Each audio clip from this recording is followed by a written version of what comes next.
Boys and girls, it's once again good morning. Good morning, sir. Sure.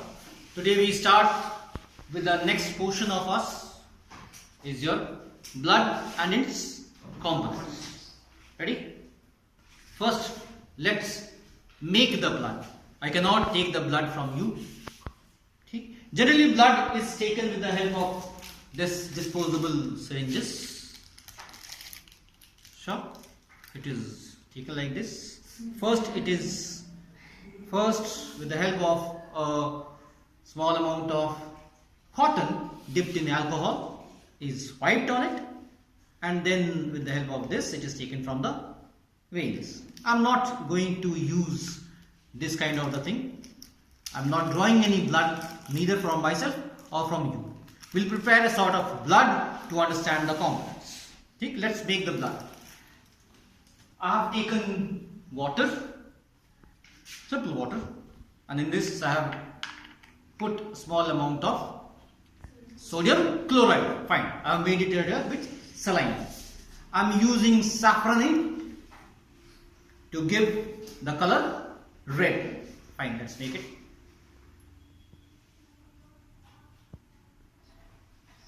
Fine, so saffron diffuses in it. So color becomes reddish. Ready? Now in this I am adding some amount of soil particles. Ready? Sure. So soil is solid, water is solid. Now the same thing is now I am using this to stir. So this is now artificial blood, and this artificial blood is now put into the test tube.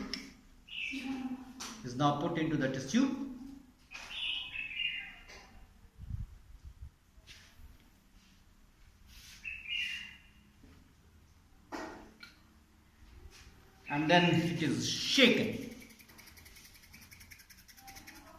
Sure. It is stirred. Whatever the things which goes down, this will be the water which getting precipitated or sedimented. So blood will have two portions.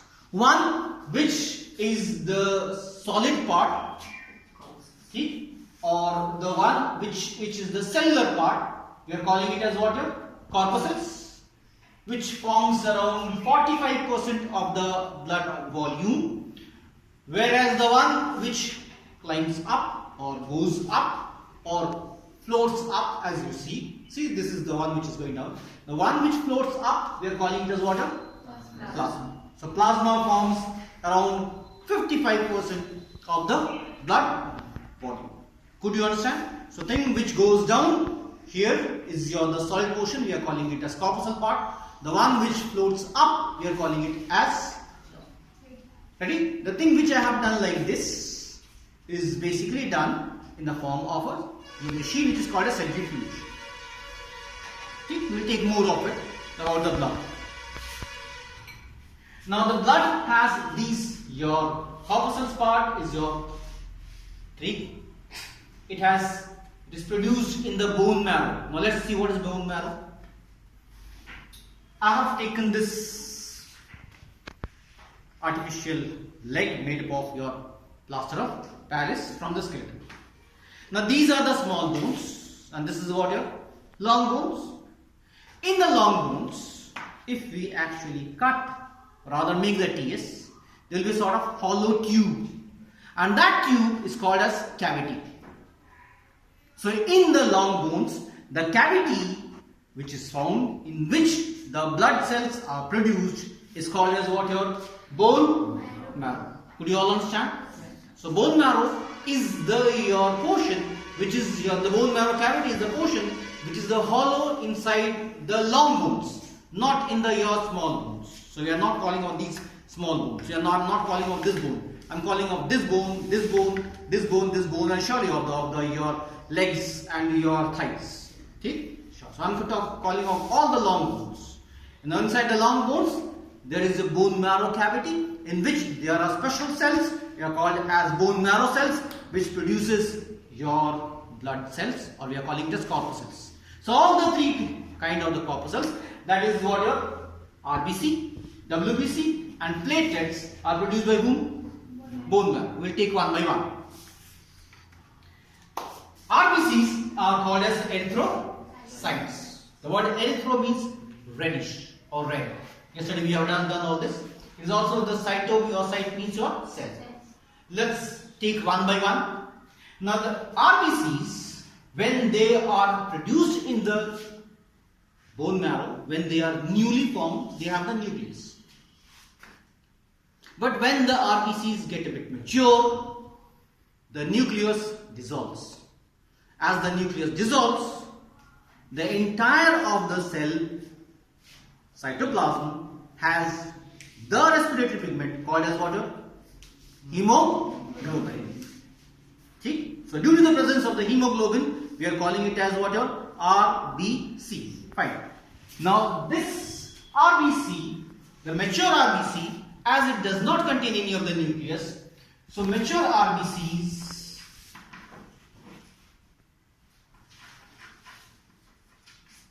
we call it as enucleated. Enucleated means absence of nucleus. Could you understand? The mature RBCs. Now the shape of the RBC is biconcave. Sure, it is curved from inside, biconcave. And RBCs are the smallest cell of the entire human body. The smallest cell. It contains hemoglobin, this is the short form. Hemoglobin, full form you know. This hemoglobin helps in transportation of the gases. Which gases? O2. Basically O2 forms your oxyhemoglobin. Small amount of CO2 is also carried by it in the form of carb-amino hemoglobin. So this we are calling it as what? Is the respiratory pigment. Every RBC has a sort of your lifespan. That means it can remain your alive for how many days? 120 days. See? After that, it breaks down. It breaks down in the spleen, which is just below the liver. This pigment your hemoglobin is converted into your bilirubin and biliverdin, which are also called as bile pigments. We have done the bile pigments in your digestive system. It forms the bile pigments. We move to the next one. As the name suggests, it is not reddish. It is colorless. The colorless we are calling here, this is called a water leuco. This color we are calling it as red is called as erythro. So we are calling here as leuco. These leukocytes are of many of the kinds. They can be divided into two of the types, that is called as granulocytes and agranulocytes. The granulocytes can again be converted into broken down into three forms called as eosinophil, basophil and neutrophils. Yes, shabash. And your agranulocytes are broken into lymphocytes and monocytes. The function we will take one by one. Lymphocytes are all the main which are found in the lymph. They are basically, your function is your phagocytosis. So we will take all the functions in detail, but let's summarize. So basically they are responsible for fighting against pathogens. Pathogens, when they enter into our body, they cause harm, and this harm is called as infection. In class 9 we have done it. It's called as infection. So these to fighting, or the ability to fight against the pathogens, against the infections, against your pathogenic forms, this property is called as what? Immunity. We also call this as your immune response. Okay? This is the ability to fight against all the disease causing factors. Now they work in two forms. Either they produce the protein molecules to fight against the pathogen, which are called as what? Antibodies. Good. We have done it in class 9 also. we will be doing later also. Now, or else they can capture. Say for example, this is a pathogen. Your cell WBC will go to it and will extend pseudopodia-like structures. Come on, quite like in case of amoeba. So it will produce like this and will capture, rather engulf the pathogen and then digest it. The process is called as what? Phagocytosis. Sure. It has a lifespan of around your 2 to 3 days. We move to the third and the last one of this corpuscles. You are calling them as what? Platelets. Platelets are flat. That's why we are calling them as platelets. They are numerous. They are produced every day. That's why I am using. The lifespan is your 1 day. And the basic factor which they are for, or the basic function which they are for, is to stop the flow of blood from any wound or injury. This process of stopping of the blood, we are calling it as what? Clotting. Functions of the blood will take more of it. If there is continuous blood loss, the person will become unconscious, and surely what you people have also given me the answer previously, and there are chances that it may lead to the death in any case of accidents also. Now we move to the last portion. By the time, let's once again see. Now this, once again you see this, I am moving it, this is once again it has become clear. This is the portion we are calling it as the plasma. Now this plasma, which is the fluid part, 55% of the volume, contain, number one is your water. Ready? Contain water, and surely the first and the foremost is your nutrients. Thus nutrients are absorbed during the absorption from the villi. Okay? So the basic component of the plasma is glucose, small amount of proteins, smaller proteins, bigger proteins and fat molecules are transported via lymph. We will take the lymph after this blood. It also contains your dissolved mineral ions, sodium ion, potassium ion. I am taking two of the protons, 2 cations and 2 anions. Ready? So this is sodium ion, potassium ion, chloride ion, and surely is something called as what? Bicarbonate ion. We have done during the respiration also. It contains dissolved gases, CO2, as well as water, some amount of O2. Very good. Fine. It contains your nitrogenous wastes like your urea. Okay? This urea will be your excreted. Okay? Before that, the blood will be filtered in the kidney. So kidneys are responsible for the filtration of the blood by the units called as nephron. We will take after this circulation. It also transports hormones. Hormones like insulin, okay? Hormones like your adrenaline, thyroxine. The entire of your things which are produced by the endocrine glands are transported by whom? Hormones. And finally, we have done here is your antibodies. There are 5 classes of antibodies for different functions. And the last one is your inactive clotting factor, which help it to clot. We are calling it as what? Fibrinogen. Could you all understand? Let's summarize once again. So it basically consists of your 2 parts, blood. We are calling it as the plasma, the fluid part, and this as the cellular part.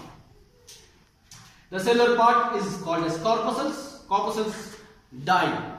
They have a particular lifespan, and that's why we are calling them as corpuscles.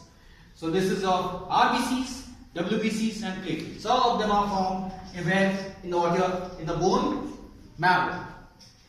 Inside your long bones. This is once again for your inside your long bones. Ready? Now they have this mature RBCs are enucleated. That doesn't contain any kind of nucleus. They have your biconcave shape. They contain your RBCs, and that's why they are reddish in color. The RBCs has hemoglobin as the respiratory pigment, and finally lifespan 120 days. WBC is responsible for immune response or immunity, produce antibodies, can also attack the cell by phagocytosis, and they have a lifespan of 2 to 3 days. And there are many kinds of your response, allergic response and others.